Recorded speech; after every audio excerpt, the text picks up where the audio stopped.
नमस्कार मेरे विद्यार्थियों, आपकी मंगल कामना के साथ और आज एक नई कहानी के साथ मैं आपकी हिंदी विषय की हिंदी अध्यापिका आपका ई कक्षा में हार्दिक स्वागत करती हूँ। विद्यार्थियों, आज हम मुल्ला नसरुद्दीन जी की एक नई कहानी से अवगत होने वाले हैं। कहानी का शीर्षक है हिसाब बराबर। ठीक है, तो आइए कहानी की ओर चलते हैं। मुल्ला नसरुद्दीन के घुटने में तेज दर्द हो रहा था। अब मुल्ला नसरुद्दीन जी के घुटने में बहुत दर्द था। वे तीसरी मंजिल के झरोके में बैठे थे, अर्थात अपने मकान की तीसरी मंजिल अर्थात सबसे ऊपर वाली और अंतिम मंजिल पर बाहर पोर्च में बैठे थे और रास्ते पर आने जाने वाले को देख रहे थे।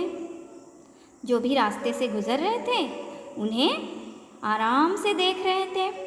तभी सामने से एक गरीब आदमी आता हुआ दिखाई दिया।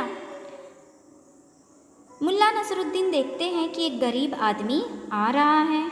वह झरोके की ओर देखता देखता झरोके के नीचे आकर खड़ा हो गया। वह गरीब आदमी ठीक झरोके के नीचे आ जाता है और वहाँ खड़ा हो जाता है। अब वह ऊपर मुल्ला नसरुद्दीन जी की ओर देखता है। अब मुल्ला नसरुद्दीन जी और उस गरीब आदमी की आंखें मिलती हैं। उस आदमी ने मुल्ला को नीचे आने के लिए इशारा किया, बल्कि मुंह से एक शब्द भी नहीं कहा। हाथों से ही उन्होंने मुल्ला नसरुद्दीन जी को नीचे आने का संकेत दिया। अब मुल्ला जी सोचते हैं, क्या काम होगा इस आदमी को, बेचारा गरीब दिख रहा है। चलो ज़रा देख तो लेता हूँ, आखिर क्या माजरा है। मुल्ला तीसरी मंजिल से घुटनों में दर्द होने के कारण धीरे धीरे सीढ़ियाँ उतरते हैं और उस गरीब आदमी के पास नीचे पहुँचते हैं और उस आदमी से पूछते हैं, भाई क्या काम आ पड़ा मुझसे? तीसरी मंजिल से तुमने मुझे नीचे क्यों बुलाया? अब वह गरीब आदमी मुल्ला नसरुद्दीन से कहता है और बड़े दुख भरी आवाज़ में, स्वर में, दीनता का अर्थ होगा दुख भरी आवाज़ में कहता है, मुल्ला जी मैं 2 दिनों से भूखा हूँ, मुझे कुछ खाना देंगे? यह सुनकर तो मुल्ला जी को बहुत गुस्सा आया, पर उन्होंने सोचा बेचारा गरीब आदमी भूखा है, इसे तो खाना चाहिए। मुल्ला जी सोचते हैं कि इसे खाना चाहिए था तो मुझे यह कह देता नीचे से ही, इशारा करके इसने मुझे नीचे क्यों बुलाया? पहले से ही मेरे घुटनों में काफ़ी दर्द है और तीसरी मंजिल से मुझे इसने नीचे बुलाया।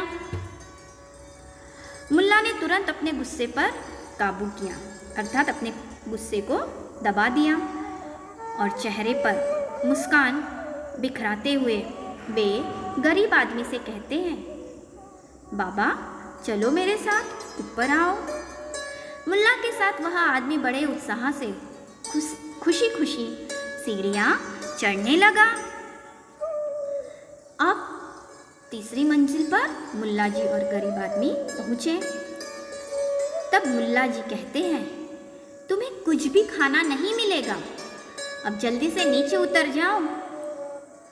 गुस्से से उस आदमी की आंखें फैल गईं। फिर उसने आंखें तरेरते हुए कहा, आंखें बड़ी करते हुए कहा, खाना नहीं देना था तो मुझे नीचे ही कह देते ना, मुझे ऊपर क्यों ले आए?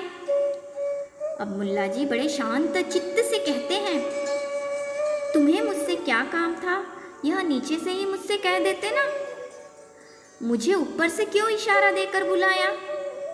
तुमने मुझे 3 मंजिल नीचे उतारा है और मेरे घुटनों में काफ़ी दर्द है, मैंने भी तुम्हें 3 मंजिल ऊपर चढ़ाया, हिसाब हो गया ना बराबर?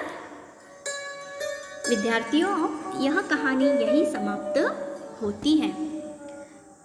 इस कहानी से हमें यही बोध होता है कि हमें दूसरों की सुख सुविधा, सुख और दुख का हमेशा ध्यान रखना चाहिए और साथ साथ में हमें स्वयं की सुख सुविधा का भी ध्यान रखना चाहिए। हमारा हमेशा यही प्रयास होना चाहिए कि हमारे कारण या हमारी वजह से किसी को कोई तकलीफ़ या किसी को कोई दुख न पहुँचे। भले ही हमें दुख हो या कष्ट हो, लेकिन हमारे कारण किसी का मन बिल्कुल भी दुखी नहीं होना चाहिए। आशा करती हूँ कि आपको यह कहानी अवश्य समझ में आई। अच्छा, अब मैं आपसे पुनः एक नई कहानी के साथ मिलने आती हूँ। धन्यवाद।